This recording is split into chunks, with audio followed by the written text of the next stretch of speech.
오늘도 말씀을 깨닫는 은혜와 함께 하나님 나라를 누리는 복이 있기를 주님의 이름으로 축원합니다.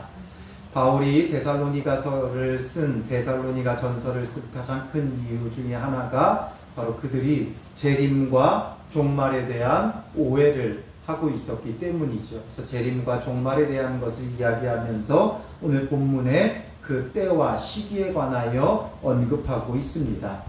1절에 보면 형제들아 때와 시기에 관하여는 너희에게 쓸 것이 없음은, 때와 시기에 대해서는 너희에게 쓸 것이 없다. 왜 쓸 것이 없어요? 주의 날이 밤에 도둑같이 이를 줄을 너희 자신이 자세히 알기 때문이라. 때와 시기는 사실 우리는 알 수 없어요. 다만 알 수 있는 건 뭐예요? 그 날이, 이 때와 시기라고 말하는 것은 종말과 재림의 때죠. 이 주의 날, 그 날이 밤에 도둑같이 이르게 된다는 것을 너희가 이미 알고 있다는 거예요. 예수님의 재림은 우리가 알 수 없어요. 마치 밤에 도둑이 오는 것과 같아요. 도둑은 예고를 하고 옵니까? 안 하고 옵니까? 안 하고 오죠. 언제 올지 몰라요. 주님의 재림도 언제 올지 몰라요. 그럼 이 도둑을 막으려면 어떻게 해야 돼요? 깨어 있어야 돼요. 늘 경계해야 돼요. 늘 조심해야 돼요. 늘 문단속을 해야 되고 늘 조심해서 준비하고 대비하고 있어야 돼요. 물론 예수님이 도둑은 아니지만 마치 도둑같이 오시기 때문에 우리도 그 예수님을 맞이할 준비가 되어져 있어야 돼요. 예수님의 재림의 돌발성에 대해서 이야기해 주고 있어요. 언제인지는 모르지만 분명히 오시고 밤에 도둑과 같이 온다라는 거예요. 마태복음 24장에 보면 예수님께서 이 마지막 때에 대해서 말씀하시면서 마태복음 24장 36절에 가면 뭐라고 말씀하세요? 그러나 그 날과 그때는 아무도 모르나니 하늘의 천사들도 아들도 모르고 오직 아버지만 아시느니라. 날과 때는 누구만 아신다고요? 아버지만 아시는 거예요. 심지어 누구도 몰라요? 천사도 모르고 아들이 누구예요? 예수 그리스도지요. 성자 하나님조차도 알지 못해요. 오직 하나님 아버지만 아세요. 하나님 아버지의 고유 권한이다라는 거죠. 그렇기 때문에 그 날과 그때는 아무도 몰라요. 그 날과 그때를 아는 자들은 다 뭐예요? 거짓 그리스도예요. 거짓 선지자들이고 거짓 교사들이에요. 이단이에요. 그 날과 그때는 아무도 몰라요. 그렇기 때문에 3절에 보면 그들이 평안하다 안전하다 할 그때에 임신한 여자에게 해산의 고통이 이름과 같이 멸망이 갑자기 그들에게 이르리니 결코 피하지 못하리라. 마치 임신한 여자가 아이를 낳는 것과 같다는 거예요. 요즘 의학적으로 많은 것들이 발달하고 과학적으로 발달하면서 출산 예정일이라는 걸 잡죠. 출산 예정일이라는 걸 알아요. 언제쯤 낳을 것이다 예정은 하지만 그러나 그 예정일에 정말 태어나는 아이는 거의 없어요. 어느 정도 추정은 하죠. 이제 10개월이니까 이쯤이면 출산하게 되어진다. 몇 월 며칠이 예정일이다 딱 집어주지만 그날에 낳는 경우는 많지 않아요. 그날보다 오히려 더 빨리 낳기도 하고 그날보다 더 늦게 낳기도 해요. 그러니까 이제 만삭이 되어지면 어떻게 해야 돼요? 그래서 늘 준비하고 있어야 돼요. 언제 이 아이가 밀고 나올지 몰라요. 언제 이 아이를 출산하게 될지 몰라요. 다만 이제 만삭이 되었기 때문에 곧 출산한다라는 것을 감으로는 알 수 있죠. 추정으로는 알 수 있어요. 그러면 이제 그때부터는 뭐예요? 하나하나 출산 준비를 하죠. 아이에게, 이제 갓 태어난 아이에게 필요한 물품들, 또 병원에 갈 것, 또 병원에서 쓸 물건들, 이런 것들을 하나하나 전부 다 준비해요. 왜냐하면 이제 출산이 임박했다라는 거예요. 예수님의 재림도 마찬가지예요. 언제인지는 모르지만 징조를 통해 이제 임박했다라는 것은 알 수 있어요. 그럼 임박했다면 준비해야 되죠. 그래서 그때가 되어지면 결코 피하지 못한다. 결코 피할 수가 없어요. 피할 수 없기 때문에 준비하고 있어야 돼요. 4절에 뭐라고 말해요? 형제들아 너희는 어둠에 있지 아니하매 그날이 도둑같이 너희에게 임하지 못하리니. 너희는 어둠에 있지 않다는 거예요. 어둠이라는 건 무엇을 말합니까? 죄의 어두움을 말하고, 이 죄의 어두움이란 영적 무지와 타락과 불의와 악덕, 이런 것 가운데 우리가 거하는 걸 어둠에 있다, 이런 표현을 쓰지요. 어둠에 있는 자들은 이렇게 심판을 피하지 못해요. 그 날과 때를 알지 못하고 심판을 피하지 못해요. 그런데 너희는 어둠에 있지 않기 때문에 그날이 도둑같이 너희에게 임하지 못하리니. 어둠에 있지 않는 자들에게는 그날이 도둑같이 임하지 않는다는 거예요. 분명 예수님 다시 오시는 날, 이 세상의 종말의 때는 도둑같이 오지만 빛 가운데 있는 자들은, 어둠에 있지 않고 빛 가운데 있는 자들은 그날이 도둑같이 임하지 않아요. 왜냐하면 늘 깨어서 준비하고 있기 때문에 그래요. 예수님께서 이미 그 마지막 때에 대한 징조에 대해서 말씀하셨고, 이 마태복음 24장에도 무화과의 비유를 통해 말씀하셨어요. 마태복음 24장 32절에 보면 무화과 나무의 비유를 배우라. 그 가지가 연하여지고 잎사귀를 내면 여름이 가까운 줄을 아나니, 이와 같이 너희도 이 모든 일을 보거든 인자가 가까이 곧 문 앞에 이른 줄 알라. 가지가 연하여지고 잎사귀를 내면 뭐가 가까웠다고요? 여름이 가까운 줄을 안다. 그 이야기는 예수님께서 이제 마지막 때에 일어날 징조들에 대해서 말씀하셨기에 이런 것들을 보거든 이제 주님이 임하실 날이 어떻게 됐다고요? 가까운 줄을 알라는 거죠. 그러므로 어둠에 있지 않고 빛 가운데 있는 자들은 주님 오실 날이 멀지 않고 가까이 왔다라는 것을 깨닫게 되어져요. 그렇기 때문에 뭐예요? 준비하죠. 오늘 밤에 도둑이 든다 그러면 여러분 어떡하겠어요? 그냥 쿨쿨 잠 잘 겁니까? 뭐 도둑이 들어오든지 말든지 어차피 우리 집은 뭐 훔쳐갈 것도 없고 그냥 잡니까? 아니지요. 어떤 일이 벌어질지 모르니까 철저히 대비하죠. 문단속 철저히 하고 혹여나 창문 중에 열릴 수 있는 것 있지 않은지 살펴보고, 그리고선도 불안해서 자지 못하고 깨어있게 될 거예요. 주님이 이제 오실 날이 멀지 않았다는 걸 우리는 깨달아요. 하나님의 말씀을 보면 볼수록 그 마지막 때의 징조, 거짓 그리스도가 일어나고 있고 전쟁과 난리의 소문, 기근과 지진과 이런 재난들이 벌어지고 있지요. 그건 예수님 다시 오실 날이 멀지 않았다는 징조예요. 그러므로 우리는 깨어 있어야 돼요. 그래서 5절에 너희는 다 빛의 아들이요 낮의 아들이라. 우리가 밤이나 어둠에 속하지 아니하나니. 밤과 어둠에 속한 자들은 이 마지막 때의 징조를 보아도 알지 못해요. 보기는 보아도 알지 못하고 듣기는 들어도 깨닫지 못해요. 그저 이런 일들이 벌어질 때 무서워하는 거죠. 전쟁과 지진과 재난이 일어나면 무서워서 그냥 벌벌 떠는 게 다예요. 그러나 우리는 믿는 자들은 이게 무엇의 징조예요? 마지막 때의 징조예요. 주님 다시 오실 날이 멀지 않았어요. 그러므로 우리는 뭐라고 말해요? 다른 이들과 같이 자지 말고 오직 깨어 정신을 차릴지어다. 오직 깨어 정신을 차려야 돼요. 이제 말세의 때가 왔어요. 이미 예수님께서 이 땅에 오셔서 우리를 위하여 죽으시고 부활하시고 승천하신 그때부터 마지막 때는 시작이 되어진 거예요. 그러므로 주님이 이제 지금 오셔도 이상하지 않아요. 예수님께서 말씀하셨던 모든 징조가 이미 다 벌어지고 있어요. 그러므로 오늘 밤에 오신다고 하여도 이상할 것이 아무것도 없어요. 그러므로 우리는 이제 마지막 때가 되었다는 것을 깨닫고 뭐 해야 된다고요? 깨어 있어야 돼요. 근데 우리는 이것에 대하여 너무 둔하여져 있어요.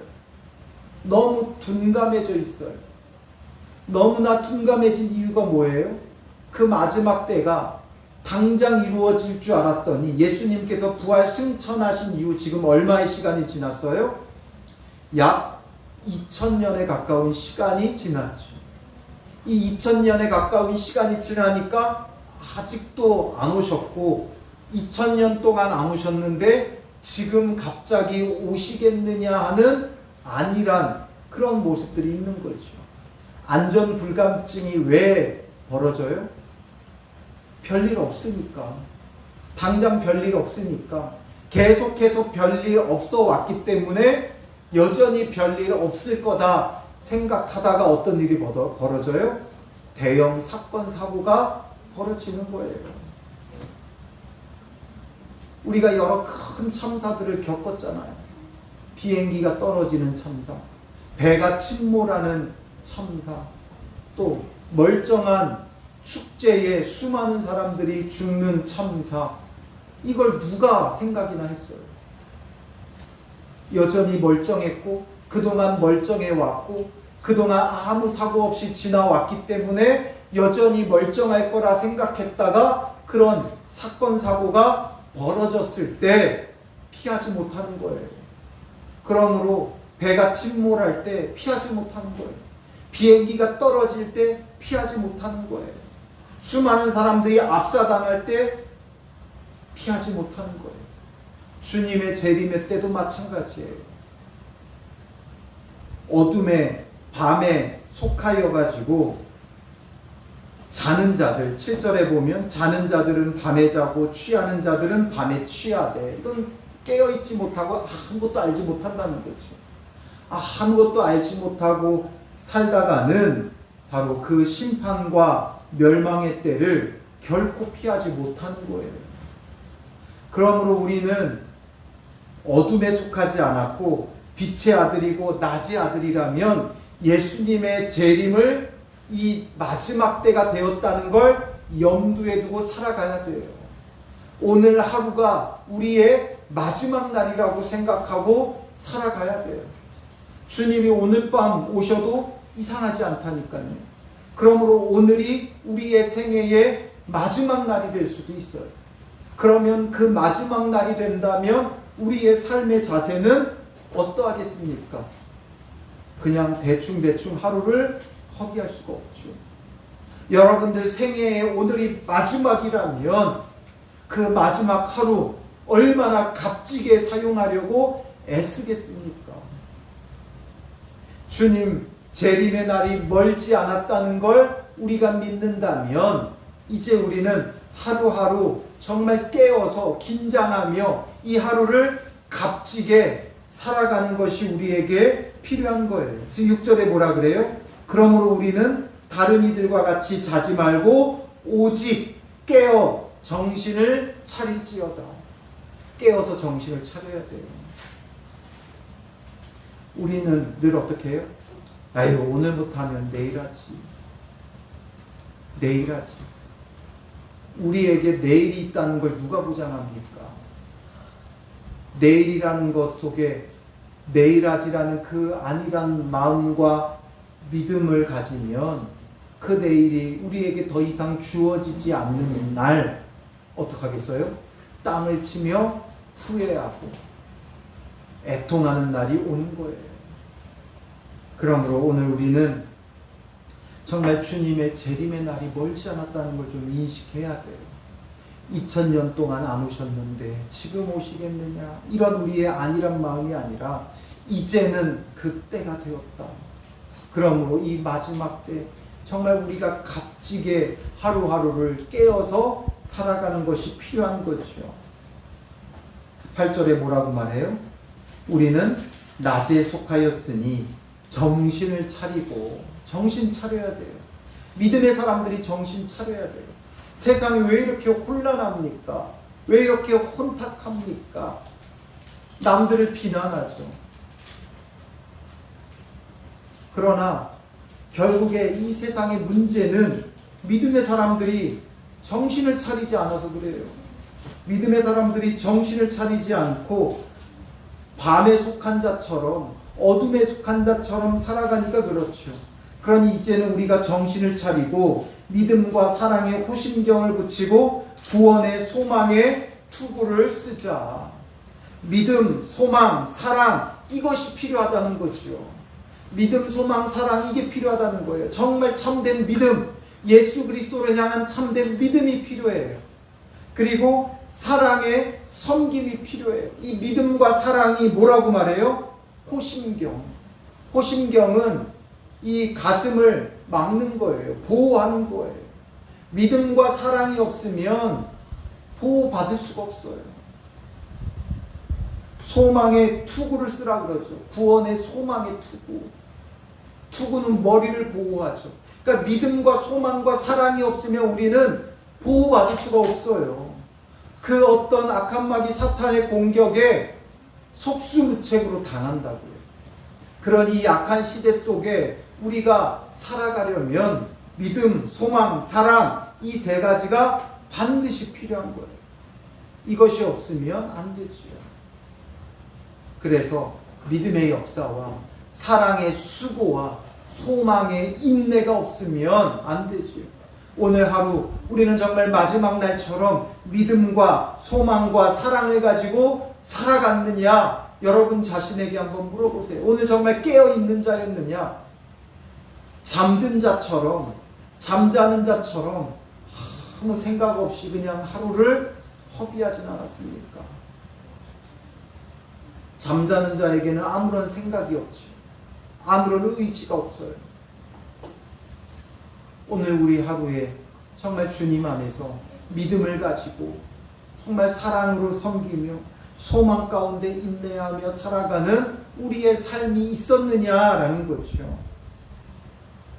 오늘이 우리의 삶의 마지막 날인 것으로 깨닫고 우리는 하루하루 주님 앞에 깨어있는 자가 되어져야 돼요.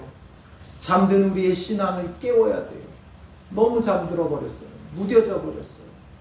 우리의 신앙을 이제 일깨워야 될 때가 되어진 것이죠. 하나님이 우리를 세우심은 하나님께서 왜 사도들을 세웠느냐? 노하심에 이르게 하심이 아니요 오직 우리 주 예수 그리스도로 말미암아 구원을 받게 하심이라. 하나님께서 노하여 심판하려고 하시는 것이 아니라 하나님은 예수 그리스도로 말미암아 우리가 구원받기를 원하세요. 그래서 사도들을 세웠고, 그리고 이 시대에는 목회자와 교사들을 세워서 가르치게 하신 거예요. 그러니 하나님은 우리가 심판받기를 원하는 게 아니라 예수 그리스도를 통해 철저히 구원받기를 원하세요. 오늘 하루 우리는 정말 구원받는 하나님의 자녀로서 깨어 이 하루를 감당하고 있느냐? 우리 자신에게 물어봐야 되는 것이죠. 예수께서 우리를 위하여 죽으사 우리로 하여금 깨어있든지 자든지 자기와 함께 살게 하려 하셨느니라. 여기에서의 자든지는 어둠에 속하여 잠든 자들을 말하는 게 아니라 깨어있든지 자든지, 그러니까 살아있든지 죽었든지 상관없이 예수 그리스도와 함께 살게 하려고 하신다는 거예요. 그러니까 예수 믿다가 주님 다시 오시기 전에 먼저 죽은 사람들, 그들을 잔다라고 표현하고 있고, 그리고 살아있는 자들을 깨어있다 이렇게 표현하고 있는 거예요. 그러니까 우리가 살아있든지 죽어있든지 예수 그리스도와 함께 산다라는 거죠. 이것을 위해 하나님께서 우리를 구원하신 거예요. 구원받은 자 된 거예요. 그럼 우리는 늘 깨어 있어야 되고, 깨어서 우리 혼자만의 신앙으로는 안 돼요. 11절에 그러므로 피차 권면하고 서로 덕을 세우기를 너희가 하는 것 같이 하라. 서로 피차 권면해야 돼요. 신앙생활은 절대 혼자 할 수 없어요. 함께 서로 권면하고 위로하고 덕을 세워주며 공동체를 이루어가며 함께 이 마지막 때를 견뎌나가고 이겨나가야 돼요. 그래서 서로를 위해 기도해야 되고, 서로를 위해 권면해야 되고, 서로에게 덕을 세워주며 함께 지어져 가고 함께 세워져 가야 하는 것이죠. 우리의 믿음은 그런 거예요. 우리의 신앙생활은 그런 거예요. 우리는 이제 마지막 때를 살고 있어요. 지금 오늘 본문이 말하려고 하는 건 뭐예요? 우리가 지금 마지막 때를 살고 있고, 그러므로 우리는 깨어 있어야 된다는 거예요. 여러분, 이제는 잠자는 우리의 영혼을 깨워야 돼요. 육적으로도 깨어나야 되고 영적으로도 깨어나야 되고, 깨어서 정말 기도하며 믿음으로 살아가며 사랑으로 살아가며 소망으로 살아가야 돼요. 정말 하루하루를 마지막 날처럼 값지고 복되게 주신 사명을 감당하며 살아가는 것, 이게 너무 중요한 것이죠. 오늘 우리에게 말씀하시는 것은 이제 때와 시기, 주의 날이 멀지 않았다라는 거예요. 물론 그날이 언제인지 우리는 알 수 없어요. 그러나 중요한 건 뭐예요? 어제보다 오늘 하루 가까워졌다는 거예요. 그날이 점점 가까이 오고 있고 또한 멀지 않다는 거죠. 그러면 우리의 마음이 어떠해야 되겠습니까? 깨어 있어야 되고 준비해야 돼요. 예수님 맞을 준비되어 있어야 돼요. 하다못해 우리 집에 귀한 손님이 오면 어떻게 해요? 집 청소 열심히 하고 깨끗하게 정리하고 정돈하고 맞이하잖아요. 그러면 주님 오실 날이 멀지 않았고 주님 다시 오시는 그 주님을 우리가 맞이하려면 깨끗이 정리하고 정돈하고 준비되어 있어야죠. 거룩함으로. 그래서 바울이 앞에서 거룩함에 대해서 강조했잖아요. 너희의 부르심은 거룩하게 하십니다. 하나님의 뜻은 너희의 거룩함이다. 이제 주님 오실 날이 멀지 않았고 우리는 거룩함으로 준비되어 그 예수 그리스도를 맞이해야 돼요. 여러분, 거룩함으로 준비되어 있습니까? 깨어서 그 거룩함으로 준비하고 있습니까? 이제 우리는 그 거룩함으로 준비해야 돼요. 우리의 더러운 옛사람의 모습을 벗어버려야 되고 새 사람을 입어야 되고 음란을 버리고 형제를 사랑하고 또한 손으로 일하기를 힘쓰며 주님 다시 오실 날을 깨어서 준비하고 맞이할 수 있는 믿음의 사람이 되어져야 한다는 거죠. 오늘 우리가 이제 이 말씀을 듣고 기도하는데 여러분, 무엇을 기도하겠습니까? 주님, 잠들어 있던 우리의 영혼이 깨어나게 하여 주시옵소서.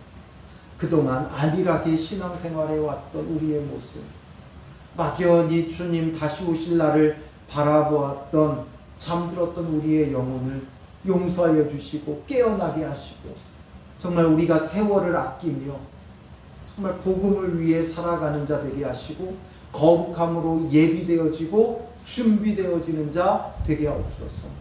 다시 오실 주님 맞이할 준비하고 주신 사명 감당하며 하루하루 정말 값지고 복되게 주의 은혜로 사는 자 되게 하여 주시옵소서 기도하고요. 또 우리가 함께 피차 권면하고 서로의 덕을 세우는 교회가 되게 하여 주시옵소서. 서로를 위해 기도하고 권면하고 서로 덕을 세우며 함께 지어져 가고 세워져 가는 주님의 몸된 교회가 되게 하여 주시옵소서 기도하고요. 또 여러분들의 기도 제목을 놓고 자유롭게 기도하시기 바랍니다. 우리 그날이 도적같이 이를 줄 찬양으로 고백하고 함께 기도하겠습니다.